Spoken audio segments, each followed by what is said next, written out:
forward. As we can see, there is a tension that is rising as far as these rallies are concerned. And we just want to hear from our panelists. Kimani Wamatangi was there also. I think it's only Kimani Wamatangi who was on the ground from this panelist. Kimani Wamatangi, we saw you also giving a bite there. Yes, as I had said. And by the way, before you even move on, today I have my stopwatch here, right? And I have also my red card and a yellow card. Yes. And my bell as well, for the interest of keeping time.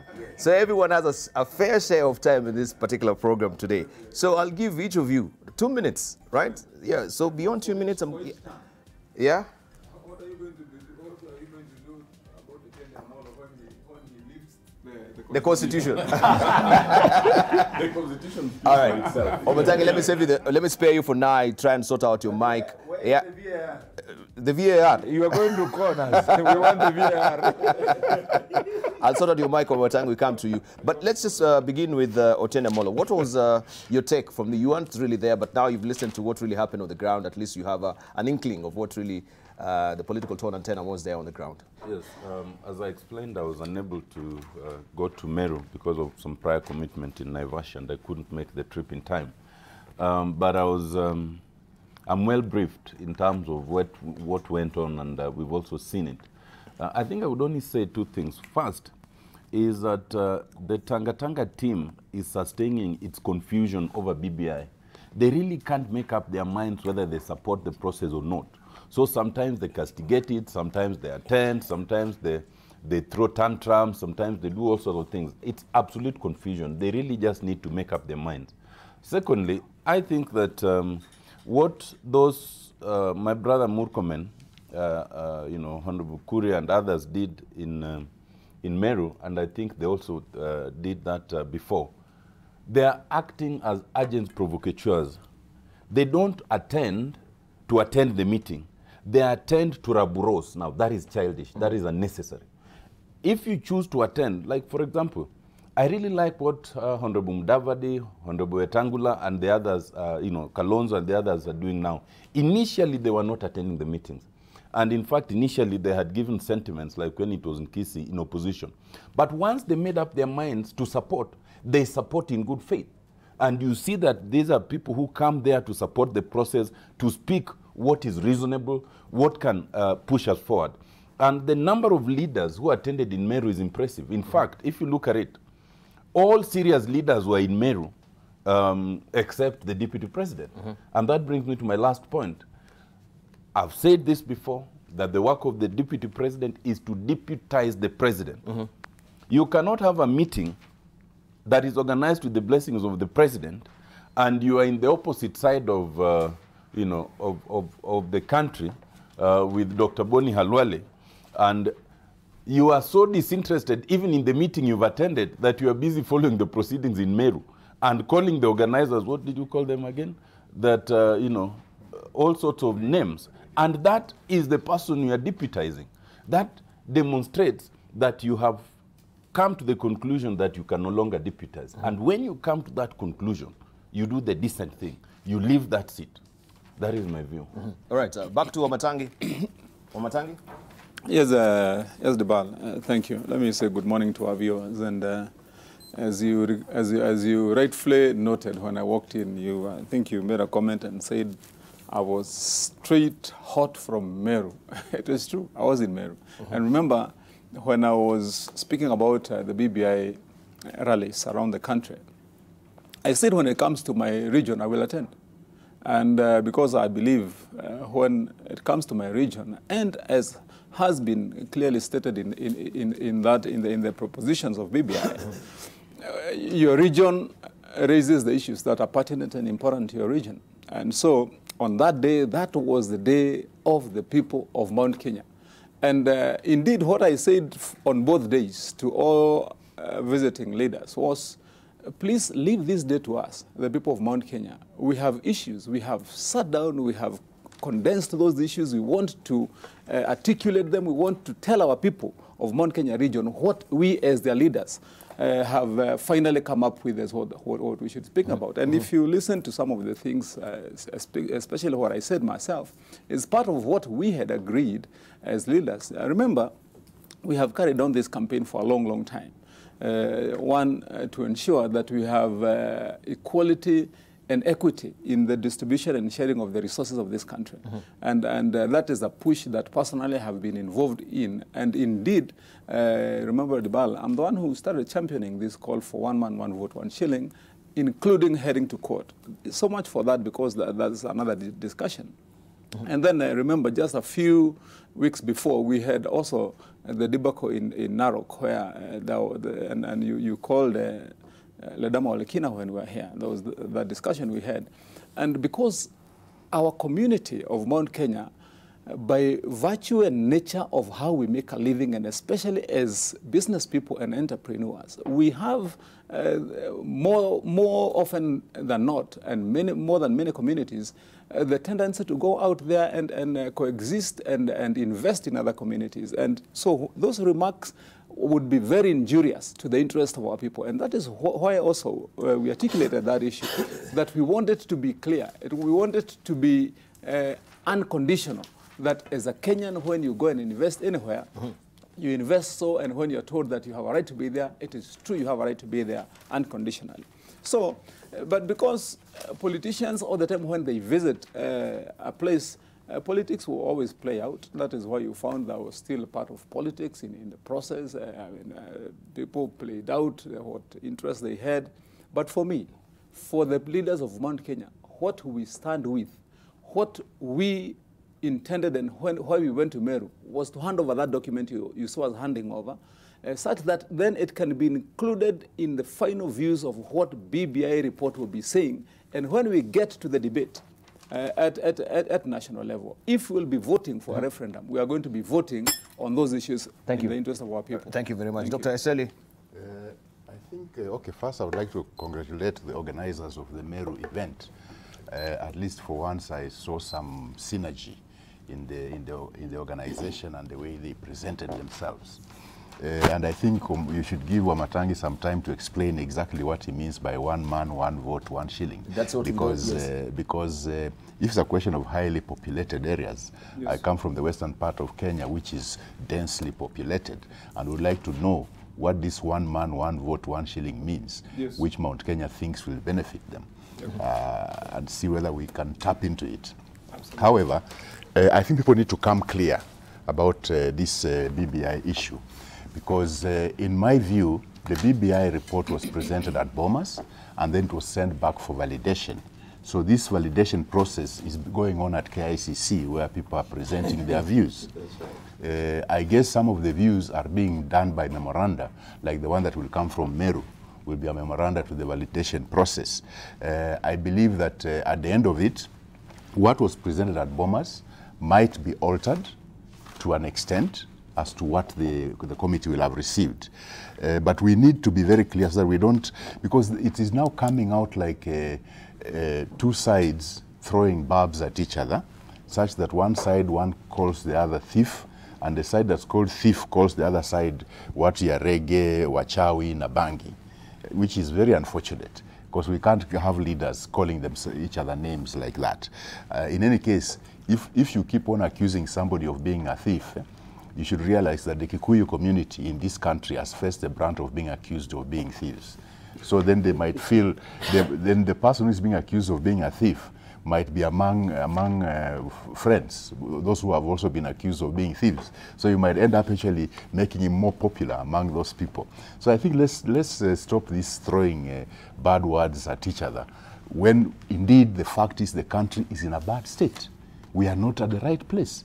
We are suffering. The country is suffering. People don't have money. People can't even pay for their house rent. People can't buy food. People are really suffering. Like when schools opened is when I realized, as I go through the secondary schools in my constituency, I find that parents have been unable to pay fees. It's a huge amount being owed, and we are not focusing on this. We are busy doing other things. I think we need to focus on this, because like if you come up with something like the TOT, turnover tax, really, what are we doing? What are we doing to the Kenyans? I think those are the serious things that we need to focus on, because Kenyans are suffering And yes, we need to correct it. That BBI might be one of the ways of correcting it, but I don't think the kind of drama that we are going through is useful. Yeah. All right. Okay. Bore Halwale. Before I make my comments on the issue at hand, now that the High Court has directed, and now that the government has confirmed that it is ready to take care of coronavirus, people who have been exposed to the coronavirus, it is then time for us to move all our students from China so that they are taken direct to that area for isolation. They are kept there for 2 weeks. Yes. If they are okay, they join their families back home for as long as it will take for the coronavirus to stabilize. I am speaking this on behalf of 2 families in Kakamega. I have the family of Mr. Asira, who has 3 children stuck in Wuhan. They are not sick, but they have nobody to help them. I have a child educated from Form 1 to Form 4 from Ekoromani, a brother of Muchome, Polycarp Muchome. He's also stuck in Wuhan. So we need to respond to these people now that the country is telling us that they are prepared. The first comment I want to make, and I think I want it to be the only one on this particular one, is to my brother Kimani Wamatangi. Yes. Wamatangi, Yes. thank you very much. You have now come out very clearly. You've always been neither here nor there when it comes to matters of Jubilee. But now it is very clear where you are, and we congratulate you for this. You remember you're the one who gave me the cap? The red cap I always wear, and I see Wamatangi like this. When we decorated here. Yes, as a hero.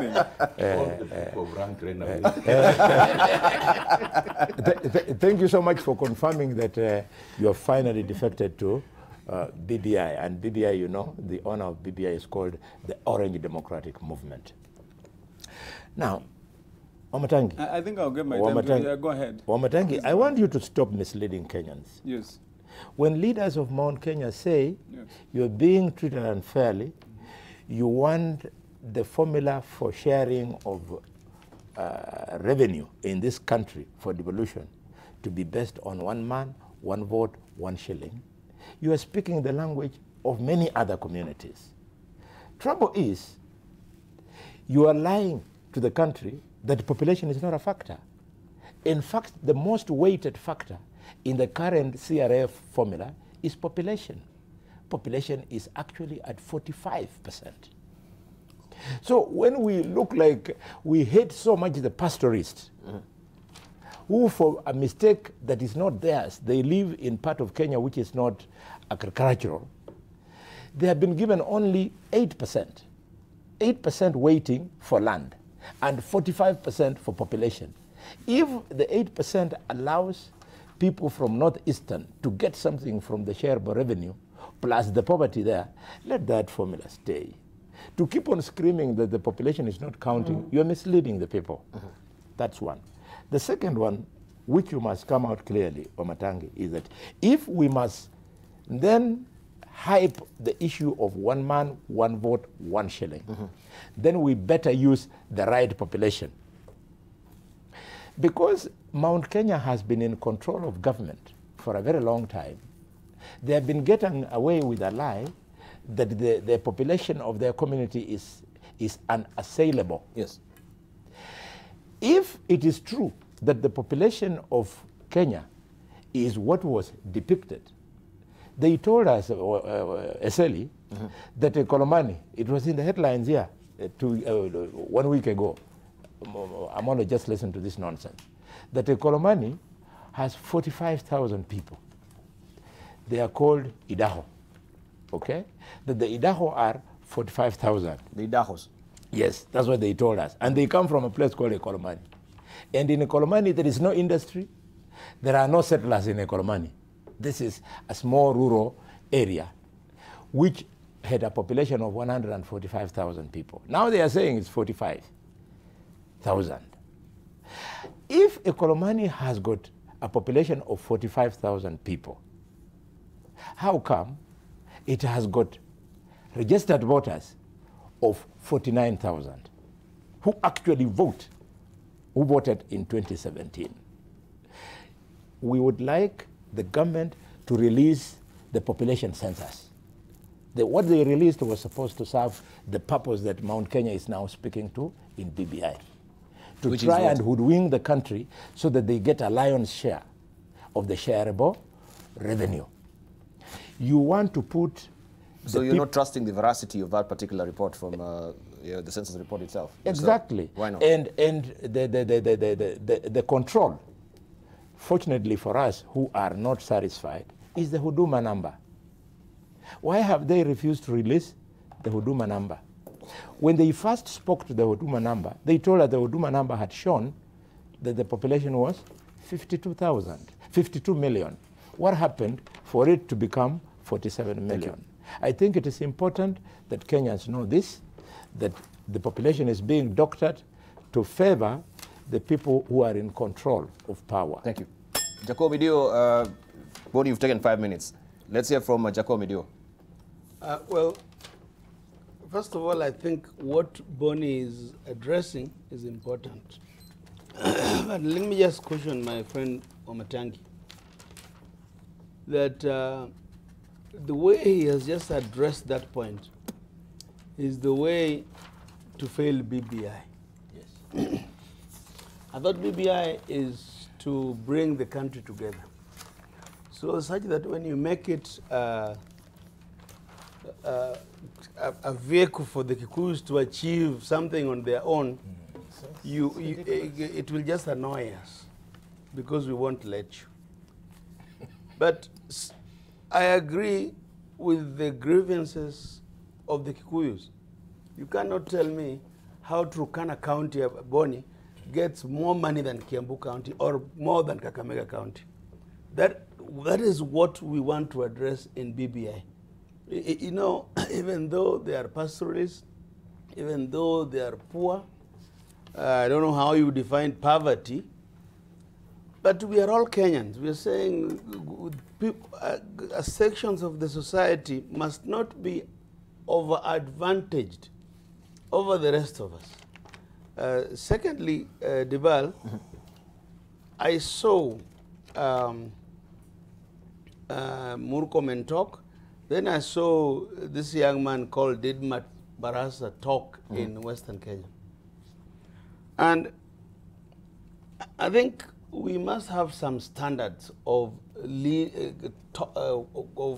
expressing ourselves in public.